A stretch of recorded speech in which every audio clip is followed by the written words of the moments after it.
ஒன்ன சேர பொறுப்பெடுத்து உருகும் இந்த மாது தெற்கு திச தென்றலிடம் தினமும் விடும் தூது அம்மன் கோயில் சில எழுது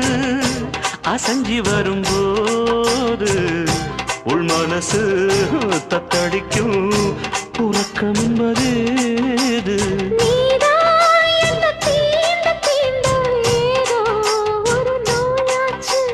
நான் தான்